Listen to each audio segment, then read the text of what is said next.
ശ്രീ ഗുരുവായൂരപ്പ. ഓം നമോ ബ്രഹ്മണ്യദേവായ ഗോബ്രാഹ്മണഹിതായ ച ജഗദ്ധിതായ കൃഷ്ണായ ഗോവിന്ദായ നമോ നമ. നമോ ഭഗവതേ തുഭ്യം വാസുദേവായ ധീമഹി പ്രദ്യുമ്നായ അനിരുദ്ധായ നമ സംകർഷണായ ച. മനഃശുദ്ധിക്ക് ഏറ്റവും കൂടുതൽ മനോബുദ്ധിരഹങ്കാരശ്ചിത്തത്തിൻ്റെ അധിഷ്ഠാന ദേവതകളായിട്ടുള്ള വാസുദേവനെയും സംഘർഷണനെയും പ്രദ്യുമ്നെയും അനിരുദ്ധനെയും സ്മരിക്കുക. അപ്പോൾ മനഃശുദ്ധി കിട്ടും, ജീവൻ്റെ മുക്തി കിട്ടാൻ വളരെ എളുപ്പമാണ്. അപ്പോൾ ഇവിടെ വൃത്രജനനത്തെക്കുറിച്ചാണ് 6-ാമത്തെ സ്കന്ധത്തിലെ 9-ാമത്തെ അധ്യായം മുതൽ പറയണത്.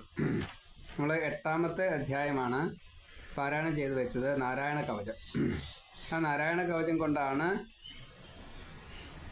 വിശ്വരൂപൻ്റെ ഉപദേശം കൊണ്ട് തേജസ് കിട്ടി ഇന്ദ്രൻ അസുരന്മാരെ ജയിച്ച് വീണ്ടും സ്വർഗാധിപത്യം നേടിയത് എന്നാണ് നമ്മൾ പറഞ്ഞു വെച്ചത്. വിശ്വരൂപന് 3 ശിരസ്സാണ്. ത്വഷ്ടാവിൻ്റെ മകൻ രോചന അമ്മ, ത്വഷ്ടാവ് 12 ആദിത്യന്മാരിൽ ഒരാൾ, രോചന അസുര സ്ത്രീയാണ്. അപ്പോൾ അതിലുണ്ടായ ഉണ്ണിയാണ്. 3 ശിരസ്സുണ്ട്. അത് ഒന്ന് ദേവഭാവം, ഒന്ന് അസുരഭാവം, ഒന്ന് മനുഷ്യഭാവം. ദേവഭാവം സോമം തൊട്ടുള്ളത് സ്വീകരിക്കാൻ യാഗത്തിലൊക്കെ. അതേപോലെ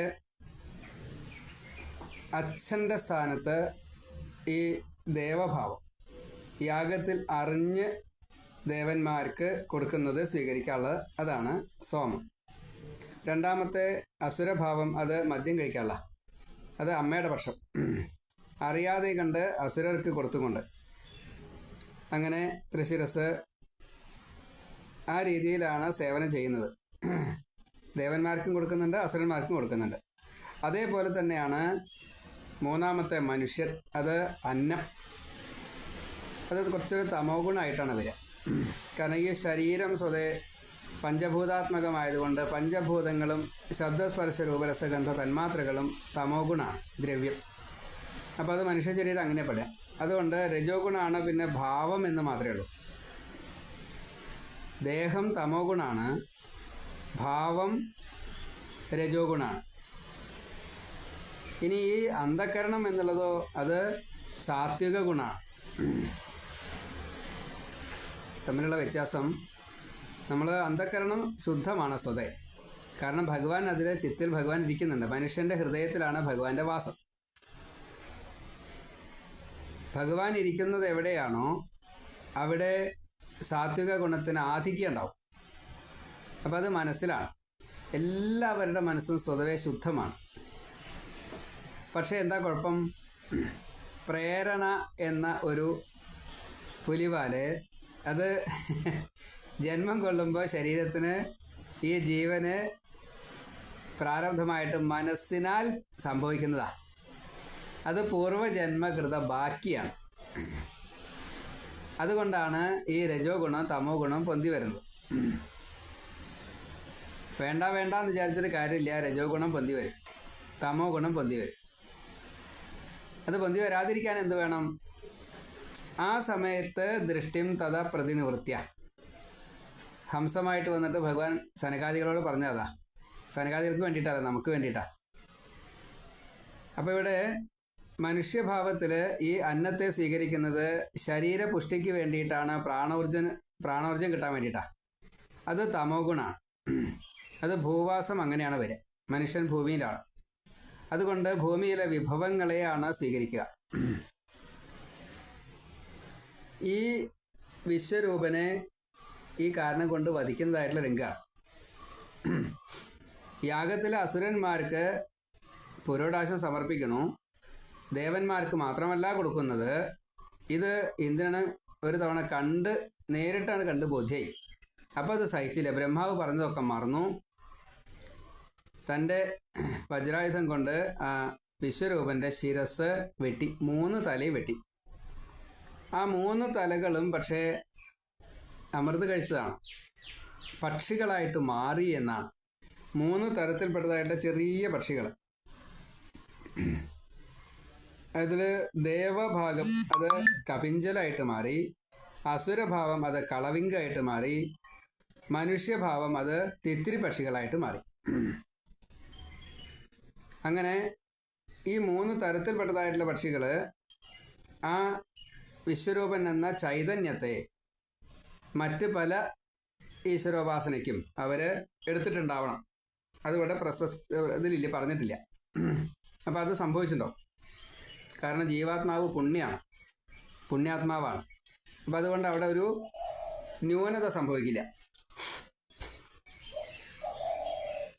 ഈ വിശ്വരൂപനെ കൊന്നു കഴിഞ്ഞപ്പോൾ ഇന്ദ്രന് ബ്രഹ്മഹത്യാപാപം വന്നു.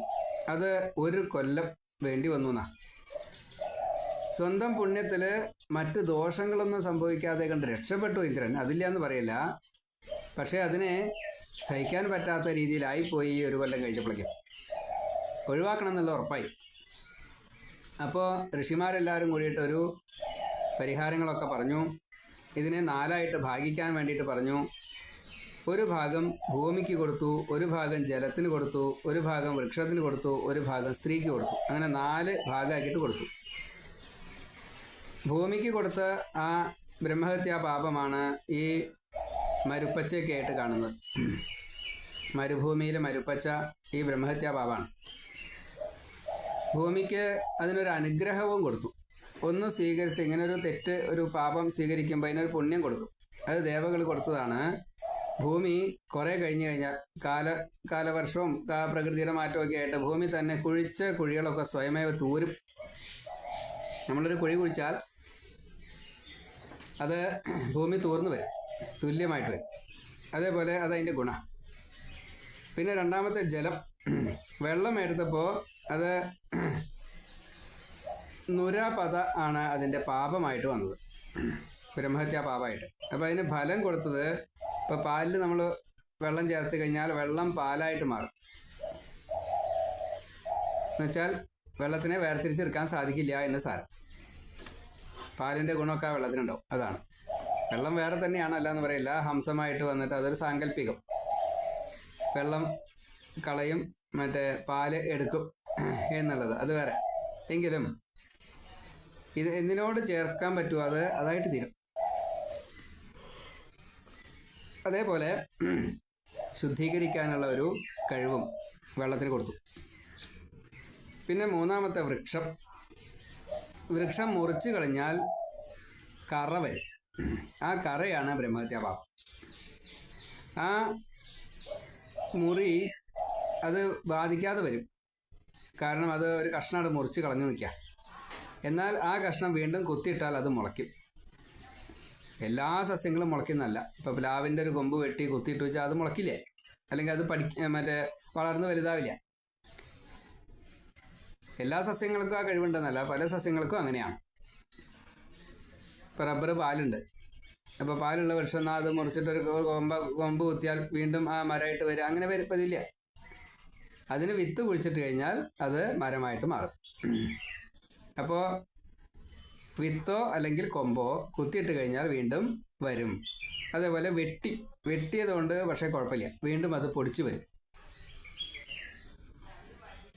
അപ്പോൾ മുഴുവൻ വെട്ടരുത്, കുറച്ച് വെട്ടണം. ചിലത് മുഴുവൻ വെട്ടിയാലും വീണ്ടും വരും.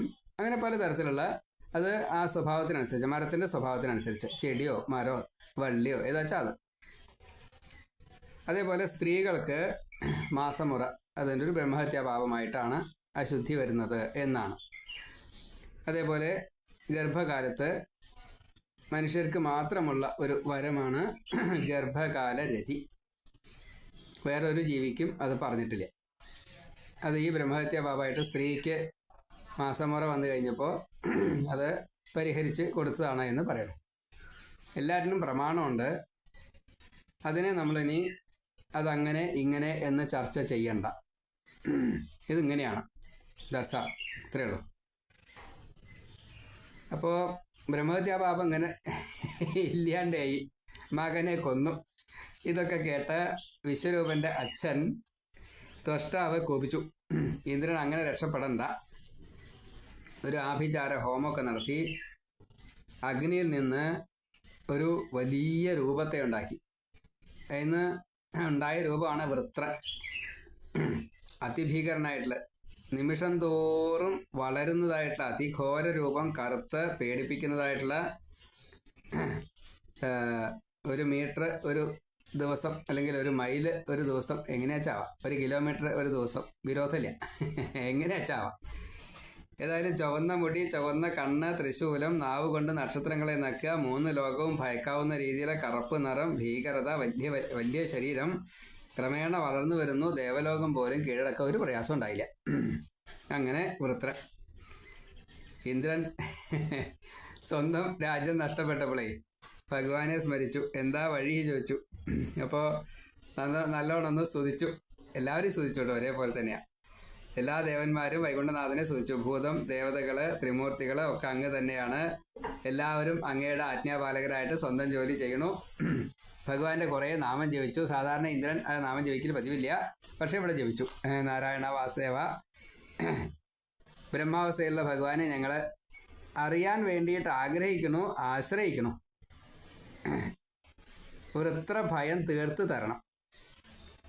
അന്യദേവതാ ഭജനം, ഈ നായയുടെ വാല് കൊണ്ട് ഒരു തുഴയുണ്ടാക്കിയിട്ട് സമുദ്രം കടക്കാൻ ശ്രമിക്കുന്ന പോലെ വലിയ അബദ്ധവും. അത് കരിങ്കല്ലിൻ്റെ തോണി അനച്ചാലോ, കഴിഞ്ഞ നാരായണ കവചത്തിൻ്റെ മുന്നേ ആയിട്ട് അത് പറഞ്ഞു നമ്മൾ. അപ്പോൾ അങ്ങനെ ഒരു അബദ്ധം പറ്റരുത്. മത്സ്യമായിട്ട് സത്യവ്രതനെ ഭഗവാൻ രക്ഷിച്ചില്ലേ, മധുകേടവന്മാരിൽ നിന്ന് ബ്രഹ്മാവിനെ രക്ഷിച്ചില്ലേ, അതേപോലെ ഞങ്ങൾക്ക് ഈ അസുരനിൽ നിന്ന്, വൃത്രാസുരനിൽ നിന്ന് രക്ഷ തരണേ. വേദത്തിലൊക്കെ വളരെ വിപുലമായിട്ട് തന്നെ ഈ കാര്യങ്ങളൊക്കെ പറഞ്ഞിട്ടുണ്ട്, വൃത്രപ്പേടി തീർക്കാൻ വേണ്ടിയിട്ട്. അപ്പം ഞങ്ങൾ ചെയ്യുന്ന കർമ്മങ്ങളൊന്നും ഞങ്ങളാണ് ചെയ്യുന്നത് ഞങ്ങൾക്ക് തോന്നലില്ല, കർത്താവല്ല ഞങ്ങൾ. ഫലത്തിനായിട്ടുള്ള അങ്ങ് ഞങ്ങൾ ചെയ്ത നല്ല കർമ്മങ്ങളുടെ ഫലമായിട്ട് ഈ വൃത്രാസുരനെ വധിച്ചു തരണം.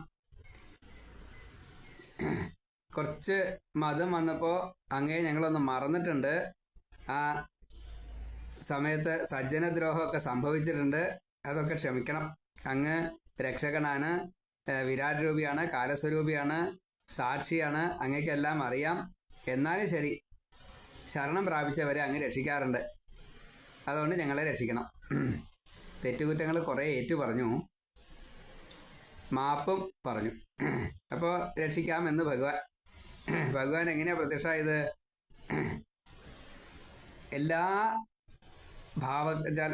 അതായത് പൂർണ്ണൻ എന്ന നിലയ്ക്ക് പ്രത്യക്ഷപ്പെട്ടു. അപ്പോൾ കാണാൻ പോലും പറ്റിയില്ല അത്രേ. കാരണം അത്രയും മഞ്ഞളിച്ചു കണ്ണൊക്കെ.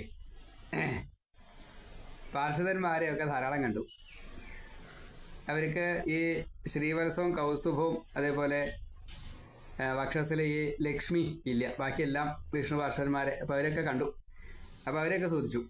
എല്ലാവരെയും നമസ്കരിക്കാതെ ഇന്ദ്രൻ അങ്ങനെയാണ്, ദേവകളൊക്കെ അങ്ങനെ, നമ്മളൊക്കെ അങ്ങനെ തന്നെ, ഋഷികളായാലും എല്ലാവരും അങ്ങനെ തന്നെയാണ്. ദണ്ഡ നമസ്കാരം ചെയ്തു. ഭഗവാനെ വീണ്ടും സ്തുതിച്ചു. യജ്ഞഫലം നൽകുന്നതായിട്ടുള്ള ഭഗവാനെ, അങ്ങ് സഹസ്രനാമങ്ങളുള്ള അങ്ങേക്ക് എപ്പോൾ വേണിച്ചാൽ ഏത് രൂപം വേണിച്ചാൽ സ്വീകരിക്കാം. അങ്ങ് അപ്രമേയനാണ്. നാരായണ, വാസുദേവ, രക്ഷിക്കണേ. 1000കണക്കിന് നാമം ജപിച്ചു കേട്ടോ. ഭക്തന് ഉള്ളിൽ ഭഗവാനെ കാണാൻ സാധിക്കും, അല്ലാത്തവർക്ക് പുറത്തും കാണാൻ പറ്റില്ല. ഉള്ളിലും കാണാൻ പറ്റില്ല, പുറത്തും കാണാൻ പറ്റില്ല. ഈ നാനാത്വ സൃഷ്ടി ഭഗവാൻ ഈ കൽപ്പകാലം മുഴുവൻ സൃഷ്ടി നിലനിൽക്കാൻ വേണ്ടിയിട്ട് ചെയ്യുന്നതാണ്. അവതാരം ചെയ്യുന്നത് സഗുണസ്വരൂപം സ്വീകരിച്ചിട്ടാണ് സകലനായിട്ട് വരണത് എന്ന് തോന്നും. ഭക്ത അനുഗ്രഹമാണ് ലക്ഷ്യം. അപ്പോൾ ശുദ്ധസത്വമാണ് ഭഗവാന്റെ എല്ലാ അവതാരങ്ങളും.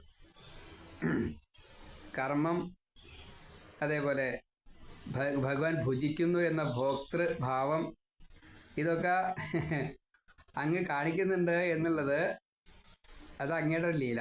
പക്ഷെ ഞങ്ങളെ കൊണ്ട് ഇതൊക്കെ ചെയ്യിക്കുന്നുണ്ട്. ഞാനാണ് കർമ്മം ചെയ്യുന്നത്, എനിക്കതിൻ്റെ ഫലം കിട്ടണു, അതുകൊണ്ട് ഞാൻ കേവലാവണു. ഇങ്ങനെ രജോ ഗുണ തമോ ഗുണം കൊണ്ട് നമ്മൾ അധപ്പതിക്കാറുണ്ട്. അപ്പോൾ അങ്ങനെ കുറച്ച് അധപ്പതിച്ച അപ്പുറത്തൊരു കുഴപ്പമേ, അതിന് രക്ഷിക്കണേ. അങ്ങയുടെ ഗുണം, മഹിമ, തീരുമാനം, വിധി, ഇതൊക്കെ ഭഗവാന്റെ ഗതി ആർക്കും അറിയില്ല. ഭഗവത്വമാണ്. അങ്ങ് ആർക്കെങ്കിലും വഴങ്ങി കൊടുക്കുമോ? ഭക്തന് വഴങ്ങി കൊടുക്കത്രേ, വേറെ ആർക്കും വഴങ്ങി കൊടുക്കില്ല. അപ്പോൾ ഭക്തൻ്റെ മുമ്പിൽ ഒഴിച്ച് ബാക്കി ആരുടെ മുമ്പിൽ തോൽക്കൂല. ഈ ബ്രഹ്മം സത്യം, ജഗത്ത് മിഥ്യയാണ്. അതുകൊണ്ട് ഇപ്പം ഞങ്ങൾക്ക് നല്ലോണം ബോധ്യം വന്നിട്ടുണ്ട്, ഞങ്ങൾ അങ്ങയെ കുറച്ച് മറന്നത് വലിയ തെറ്റായിപ്പോയി. അങ്ങ് ആദ്യമുണ്ട്, ഇപ്പോഴും ഉണ്ട്, ഇനി ശേഷിക്കുകയും ചെയ്യും. ഈ സൃഷ്ടി നടത്തി പാലിച്ച് സംഭരിക്കുന്നത് അങ്ങ് തന്നെയാണ്. അങ്ങയിലേക്ക് തന്നെ എല്ലാവരും എത്തിച്ചേരും ചെയ്യാം.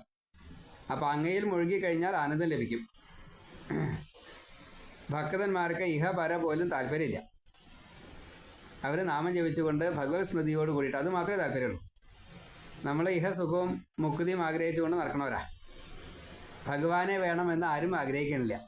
മഹാദേവൻ തൻ്റെ ദക്ഷയാഗ സമയത്ത് ദേവന്മാരെല്ലാവരും കൂടിയിട്ട് വന്ന് സ്തുതിച്ചപ്പോൾ സതി പോയതിനെ കുറിച്ച് ഒരാളും പറഞ്ഞില്ല. അപ്പോൾ മഹാദേവൻ ചിന്തിച്ചു, എന്താ ഇവരിങ്ങനെ, ശിവമാർഗം ഞാൻ പറഞ്ഞു കൊടുത്തിട്ട് ഇവർക്ക് മനസ്സിലാവണില്ലല്ലോ എന്ന കൂട്ടത്തിൽ നമ്മളിപ്പോഴും ശിവമാർഗത്തിൽ എത്തണില്ല. ശിവമാർഗം എന്നുള്ളത് ഭഗവത്പരമായിട്ട് ജീവിക്കണം എന്നാണ്. നമ്മൾ നമ്മുടെ കാര്യം നോക്കാൻ വേണ്ടിയിട്ട് ആ സുഖം കിട്ടണേ ഈ സുഖം കിട്ടണേ എന്നെല്ലാം പറയും. അങ്ങനെയാണ്. അപ്പോൾ അങ്ങനെയായിട്ട് കാര്യമില്ല. ഈ അജ്ഞാനി പാദസേവ ചെയ്യില്ല. സേവനമൊക്കെ ചെയ്യും, പക്ഷെ പാദസേവ ചെയ്യില്ല. പാദസേവ എന്നുള്ളത് ഏറ്റവും വിനയഭാവമാണ്. ഏറ്റവും വിനയഭാവം കിട്ടുക എന്നുള്ളത് നല്ലോണം വിദ്യ ഉണ്ടെങ്കിൽ മാത്രമേ സാധിക്കുള്ളൂ. ഏറ്റവും ചെറിയ ആൾക്കും സേവനം ചെയ്യുന്നതാണ് വിനയഭാവം. നമ്മൾക്ക് അപ്പോഴേക്കും ആഭിജാത്യം കൊണ്ട് ചിലത് ചെയ്യാൻ പറ്റില്ല, എല്ലാവരും ഒരേപോലെ കാണാൻ പറ്റില്ല. കപടലോകത്തിൽ ആത്മാർത്ഥമായൊരു ഹൃദയമുണ്ടായതാണ് എൻ്റെ പരാജയം എന്ന് പറഞ്ഞ ആ കവിയും ഇന്ന് ഈ കപടലോകത്തിൽ എൻ്റെ കാപട്യം മറ്റുള്ളവർ കാണുന്നു എന്നതാണ് എൻ്റെ പരാജയം എന്നും ആ രണ്ടാമത്തെ ഗ്രൂപ്പിലാണ് നമ്മൾ വിടുക. നമ്മുടെ കാപട്യം മറ്റുള്ളവർ കണ്ടുപിടിക്കുന്നു എന്നുള്ളതാണ് നമ്മുടെ ഇപ്പോഴത്തെ സങ്കടം. ഇവിടെ ഇന്ദ്രന് പറ്റിയ അബദ്ധം അതാണ്. അങ്ങ് ബലിയെ തോൽപ്പിച്ചത് യാജ്ഞാചലം കൊണ്ട് അത് മുഴുവൻ 2 അടി കൊണ്ട് അളന്നിട്ട് എനിക്ക് തന്നൂലോ. 3-ാമത്തെ അടി കൊണ്ട് ഈ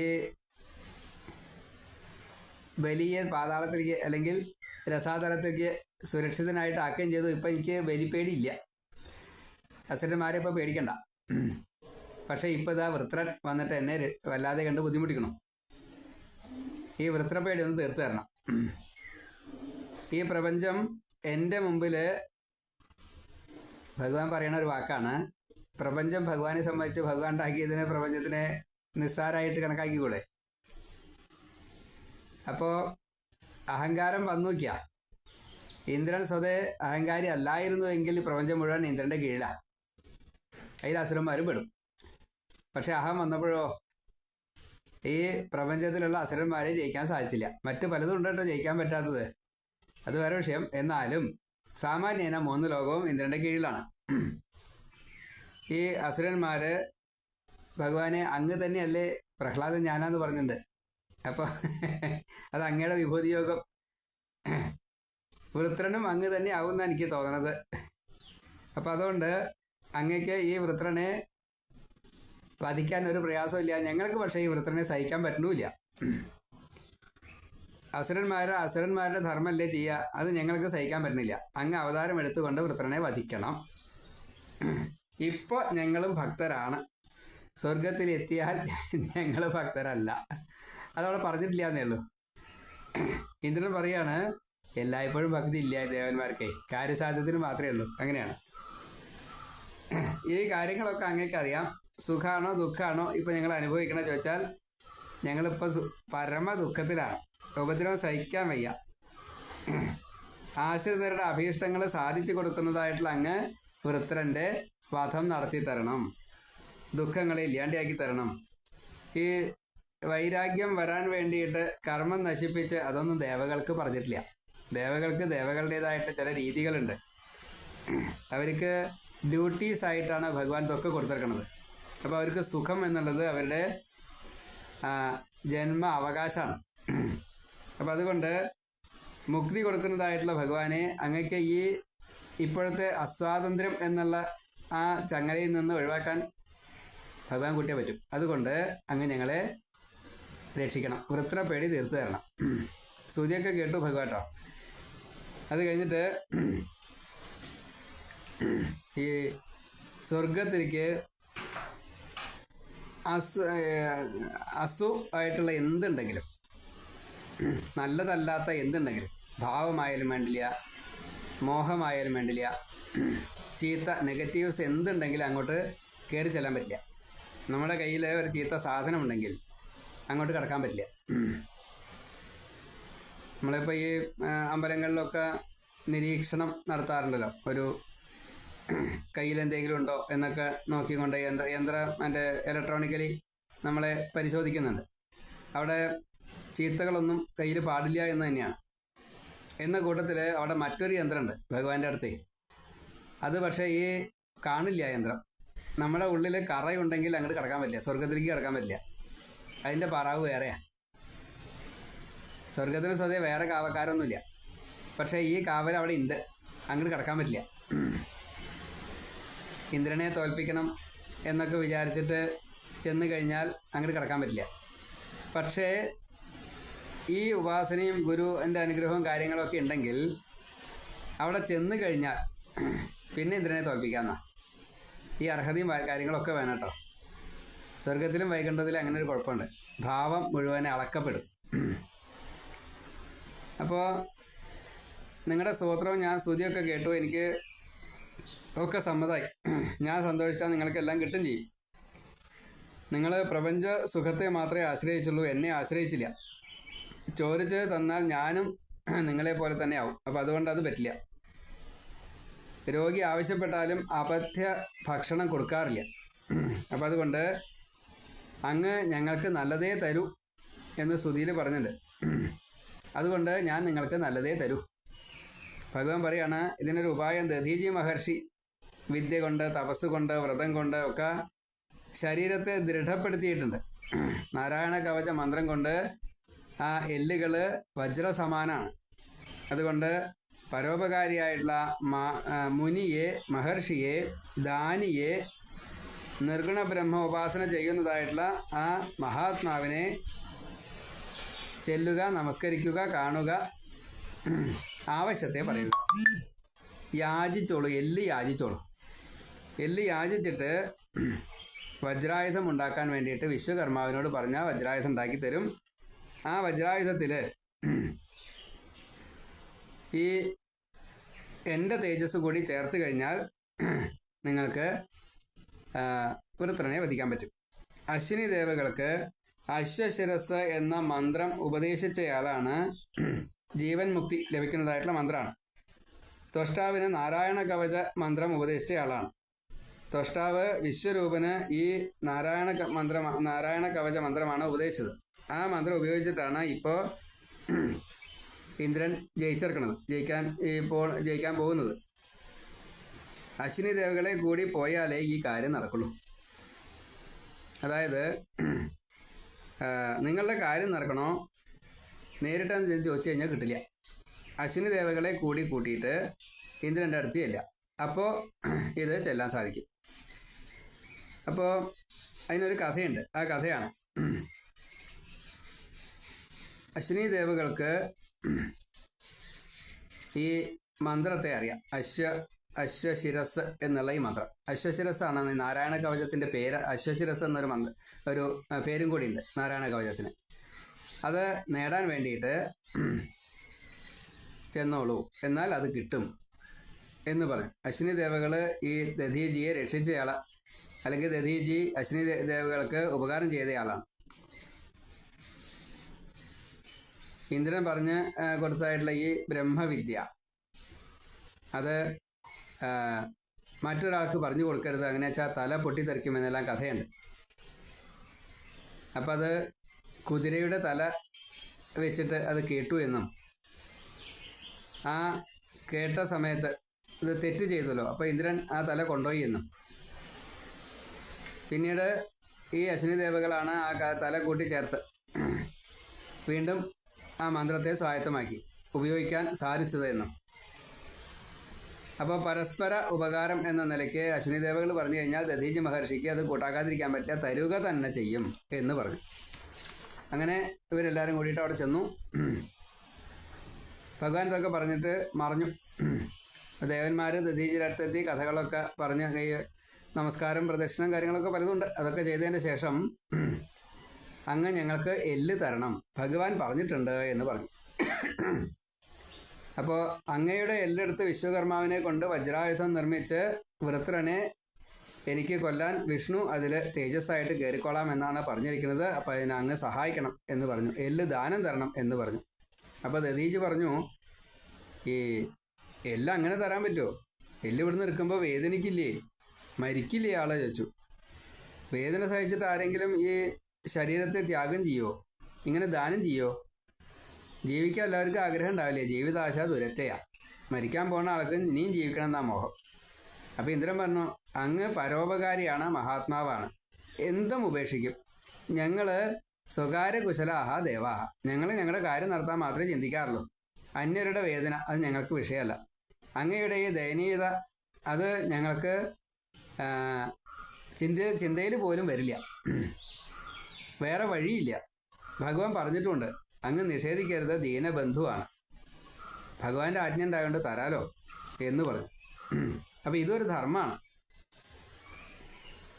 അപ്പോൾ ദധീജി മഹർഷി പറഞ്ഞു, നിങ്ങൾ പറഞ്ഞതൊക്കെ ശരിയാ, ഇത് ശരീരം ഉപയോഗിക്കാനുള്ളതാണ്. ഇവിടെ ദാനം എന്ന ഒരു സാത്വിക മാർഗമാണ്. അതുകൊണ്ട് ജീവനെ ഉപേക്ഷിക്കാൻ സാധിച്ചുവെങ്കിൽ ഭഗവാന്റെ ആജ്ഞയും കൂടിയുണ്ട്. അപ്പം ഇനി അതിൽ കൂടുതൽ ഒന്നും ഭഗവാൻ ആവശ്യപ്പെട്ടിട്ടാണല്ലോ ഞാനത് തരണത്. ഭഗവാൻ പ്രീതി കിട്ടും. അതുകൊണ്ട് ഞാൻ എന്തായാലും തരാം. എല്ലാവർക്കും ഉപകാരമാവും ചെയ്യും. വൃത്രനെ ഇപ്പോൾ എല്ലാവർക്കും പ്രശ്നമായിട്ട് കിടക്കുക. അപ്പോൾ അതുകൊണ്ട് വൃത്രനെ വധിക്കാൻ എൻ്റെ ശരീരം ഉപയോഗിക്കുമെങ്കിൽ അത് എനിക്ക് യശോലാഭം ഉണ്ടാവും, ലോകഹിതം ആണ്. അതുകൊണ്ട് ഭഗവാന്റെ പ്രീതി കിട്ടും, ഭഗവാന്റെ ഇച്ഛയും അതാണ്. അതുകൊണ്ട് ഞാൻ തരാം. വൃക്ഷം പോലും ഇതേപോലെ എല്ലാവർക്കും എന്നും ഫലത്തെ കൊടുക്കുന്നു. പിന്നെ ആഹാരത്തിന് വേണ്ടിയിട്ട് വേരായാലും കായായാലും ഇലയായാലും ഒക്കെ കൊടുക്കണല്ലോ. കാണ്ടുമായാലും എല്ലാം ഉപകാരമാണ്. തണലായാലും കൊടുക്കുന്നുണ്ട്, വിറകിനായാലും അത് കത്തിക്കാൻ. അപ്പോൾ അങ്ങനെയുള്ളൊരു രീതിയിൽ എനിക്ക് ജീവിക്കാൻ പറ്റുന്നില്ലല്ലോ എന്നാണ് ഉദ്ദേശിച്ചേർന്നത്. ഇപ്പം അങ്ങനെയല്ല. ഇപ്പം മനസ്സിലായി, ഞാനും അപ്രകാരത്തിൽ പരോപകാരിയാണ്. അത് ഭഗവാൻ മനസ്സിലാക്കിക്കൊണ്ടാണല്ലോ എൻ്റെ എല്ല് വാങ്ങാൻ വേണ്ടി പറഞ്ഞത്. അത് സന്തോഷമായി. ഞാൻ എന്താ ശരീരം തന്നിരിക്കണോ എന്ന് പറഞ്ഞു. ദധീജി തൻ്റെ യോഗവിദ്യ കൊണ്ട് ജീവനെ ക്രമേണയായിട്ട് മൂലാധാരത്തിൽ നിന്നും സഹസ്രാരപത്നം ഭേദിച്ച് 8ാമത്തെ കവാടം കഴിഞ്ഞ് നേരെ വൈകുണ്ഠത്തിലേക്ക് ലയിച്ചു. അപ്പോൾ സാരൂപ്യം, സാലോക്യം, സാമീപ്യം, സായുജ്യം തന്നെ കിട്ടിയിട്ടോ ദധീജി മഹർഷിക്ക്. അങ്ങനെ ആ ശരീരത്തിൽ നിന്ന് ഇന്ദ്രൻ ഈ എല്ലെടുത്തു വിശ്വകർമാവിന് കൊടുത്തു. വിശ്വകർമാവ് വജ്രായുധം ഉണ്ടാക്കി അത് ഇന്ദ്രന് കൊടുത്തു. ഇന്ദ്രൻ ഐരാവതത്തിൻ്റെ പുറത്ത് വൃത്രാസനെ നേരിടാൻ വേണ്ടിയിട്ട് ചെന്നു. ത്രിപുരന്മാർക്ക് നേരെ രുദ്രൻ ചെല്ലുന്ന പോലെ മഹാദേവൻ ത്രിപുരന്മാരെ വധിച്ചല്ലോ ത്രിപുരാന്തകനായിട്ട്, അതുപോലെ ചെന്നു. ത്രേതായുഗത്തിൽ നർമ്മദാ തീരത്ത് അതിഗംഭീര യുദ്ധം. ആ യുദ്ധത്തിൽ പ്രത്യേകത എല്ലാ ജീവജാലങ്ങളും പങ്കെടുത്തു, ആസുരവും ദേവവും എല്ലാവരും പങ്കെടുത്തു. ഇന്ദ്രനും വൃത്രനും തമ്മിൽ തുല്യ ശക്തി, എല്ലാ ആയുധങ്ങളും പ്രയോഗിച്ചു പരസ്പരം. അതിപ്പോൾ കൈ കിട്ടിയതൊക്കെ കൈ കൊണ്ടാച്ചാൽ അത് അല്ല, മരങ്ങളോ മറ്റേ വലിയ വലിയ വൃക്ഷങ്ങളോ അല്ലെങ്കിൽ പർവ്വതങ്ങളോ പലതും, അതേപോലെ മായായുദ്ധം അതൊക്കെ ചെയ്തു. അസുരന്മാർക്ക് ഭയങ്കര തോൽവി. കാരണം എന്താ, ഈ നാരായണ കവചത്തിൻ്റെ ശക്തിയുണ്ടേ, ഈ വജ്രായുധം കയ്യിലുണ്ട്. അപ്പോൾ ഇന്ദ്രന് തോൽവിയില്ല. വൃത്രൻ ഒറ്റയ്ക്കായി. ബാക്കിയുള്ളവരൊക്കെ ചിലവർ മരിച്ചു, ബാക്കിയുള്ളവർ ഒളിച്ചോടി രസാതലത്തിലോ പാതാളത്തിലോ എവിടെയാച്ചാൽ പോയി. അപ്പോൾ അവരെയൊക്കെ വിളിച്ചിട്ട് ഈ ഇന്ദ്രൻ പറഞ്ഞു, വൃത്രൻ പറഞ്ഞു, മരണം എന്നായാലും വേണം, അത് യുദ്ധത്തിലാവുമ്പോൾ സ്വർഗം കിട്ടും. നിങ്ങൾ എവിടേക്ക് പോയിട്ട് എന്താ കാര്യം? ഇത് കഴിഞ്ഞാൽ മരിച്ചാൽ പുണ്യം കൂടിയും കിട്ടില്ല, വെറുതെ നരകത്ത് പോകേണ്ടി വരും. നിങ്ങളിപ്പോൾ ഇവിടുന്ന് എൻ്റെ കൂടെ നിന്നിട്ട് യുദ്ധം ചെയ്തിട്ട് മരിക്കൂ, എന്നാൽ നിങ്ങൾക്ക് സ്വർഗം കിട്ടുമല്ലോ. അസുരന്മാർ പക്ഷേ ഇതൊന്നും കേട്ടില്ല കേട്ടോ, അവരോടി. അപ്പോൾ വൃത്രൻ പറഞ്ഞു, ഇന്ദ്ര, നീ ഓടണവരെ കൊല്ലണ്ട, അവർ പോയിക്കോട്ടെ, നീ എൻ്റെ നേർക്ക് വാ. ഓടനവരെയും ഇന്ദ്രനും ദേവകളൊക്കെ കുറേശ്ശെ കൊല്ലാൻ വേണ്ടിയിട്ട് ശ്രമിച്ചപ്പോൾ വൃത്രൻ അത് തടഞ്ഞു. നീ എൻ്റെ നേർക്ക് യുദ്ധത്തിന് വാ, യശസ് നഷ്ടപ്പെടില്ലല്ലോ. നിന്നെ ഞാൻ കൊല്ലുക തന്നെ ചെയ്യും. ദേവന്മാരെയൊക്കെ ഞാൻ കൊല്ലും. അട്ടഹസിച്ചുകൊണ്ട്, വീരവാദം മുഴക്കിക്കൊണ്ട്, വെല്ലുവിളിച്ചുകൊണ്ട് ഈ വലിയ ശരീരവൃത്തൻ നടക്കുമ്പോൾ തന്നെ പലരും അതിൽ പെട്ടുപോയി. ശരീരത്തിന് അടിയിൽപ്പെട്ട് അനവധി സൈന്യം നശിച്ചു എന്നാണ് പറയണത്. അപ്പോൾ ഇന്ദ്രൻ ഗദായുദ്ധം നടത്തി. വൃത്രൻ ആ ഗദയൊക്കെ തട്ടിപ്പറിച്ചു. അതേപോലെ ഐരാവതത്തിൻ്റെ മസ്തകത്തിൽ തന്നെ ഒരു പ്രയോഗം നടത്തി. ആന വളരെ പിന്നിലേക്കാണ് പോയിരുന്നത്. 10-18 മീറ്റർ പിന്നാക്കം പോയിത്രേ. ഇരിക്കക്കുത്തിലാണ് വീണു പിന്നാക്കേ.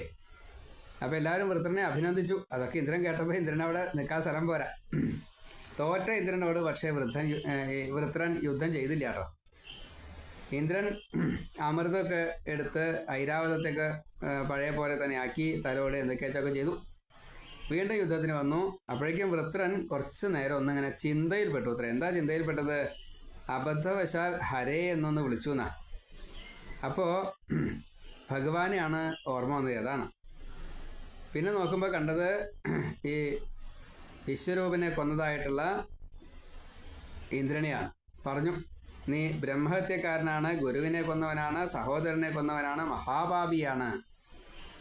ബ്രഹ്മഹ ഗുരുഹ ഭ്രാതൃഹ. അങ്ങനത്തെ നിനക്ക് എൻ്റെ ശൂലം കൊണ്ട് മരണം വിധിച്ചിരിക്കണു. നിന്നെ കൊന്ന എൻ്റെ അച്ഛന് സന്തോഷമാവും, എനിക്കും സന്തോഷമാവും. നിരപരാധിയായിട്ടുള്ള എൻ്റെ ഏട്ടനെ വിശ്വരൂപനെ നീ കൊന്നു. കാട്ടാളന്മാർ പോലും ചെയ്യാത്ത പ്രവൃത്തി, അവരും കൂടി നിന്നെ കളിയാക്കണം. നിന്നെ കൊന്ന് ശവം കഴുകണി ഞാൻ തിന്നാൻ കൊടുക്കും. ഭൈരവന് ബലിയാവും, എനിക്ക് പുണ്യവും കിട്ടും. നീ എന്നെ കൊന്നാൽ എനിക്ക് 3 കടവും തീർക്കാൻ സാധിക്കും. എൻ്റെ വലിയ ശരീരം അത് ഭൂതബലിയാവും. പിന്നെ ഞാൻ പഞ്ചയജ്ഞനെ കൊണ്ട് ധാരാളം പുണ്യങ്ങൾ സമ്പാദിച്ചിട്ടുണ്ട്. അതുകൊണ്ട് ഞാൻ മുക്തി നേടുന്നുള്ള കാര്യത്തിൽ ഒരു തർക്കമില്ല. പിന്നെ യുദ്ധത്തിൽ മുക്തിയാണല്ലോ കിട്ടുക. ഇന്ദ്ര, നീ പാഴാവാത്ത വജ്രം എന്താ പ്രയോഗിക്കാത്തത്? ദധീജിയുടെ എല്ലല്ലേ? എല്ലാ ഋഷിമാരുടെയും അനുഗ്രഹമുണ്ട്. ഭഗവാൻ അതിൽ തേജസ് ചേർത്തിട്ടുണ്ട്. ഭഗവാനിൽ പോലും നിനക്ക് വിശ്വാസമില്ലല്ലോ. കഷ്ടം തന്നെയാണ് കേട്ടോ. ഭഗവാൻ ഇച്ഛിച്ചാലല്ലേ സമ്പത്തും കാര്യങ്ങളൊക്കെ കിട്ടുള്ളൂ. നിനക്ക് ഭഗവാനിൽ വിശ്വാസമില്ല, പിന്നെ എങ്ങനെയാ ജയിക്കുക? എങ്ങനെയാ യശസ് കിട്ടുക? നീ കള്ളനാണ്. നീ ചത്തിട്ടും കാര്യമൊന്നുമില്ല. ഭഗവാന്റെ ഉപദേശം അങ്ങേക്ക് കിട്ടിയിട്ടും എന്നെ കൊല്ലാൻ സാധിക്കണമല്ലോ. വൈരാഗ്യം കൊണ്ട് ലൗകികത, മമത അതൊക്കെ മുറിക്കാൻ സാധിക്കുക. നിനക്കത് വൈരാഗ്യം ലെവലേശല്ല, അതുകൊണ്ടാ. അപ്പോൾ എന്തുകൊണ്ട് ഇങ്ങനെ വരണു? അത് ഉപദേശ വ്യത്യാസങ്ങളെ കൊണ്ടാണ്.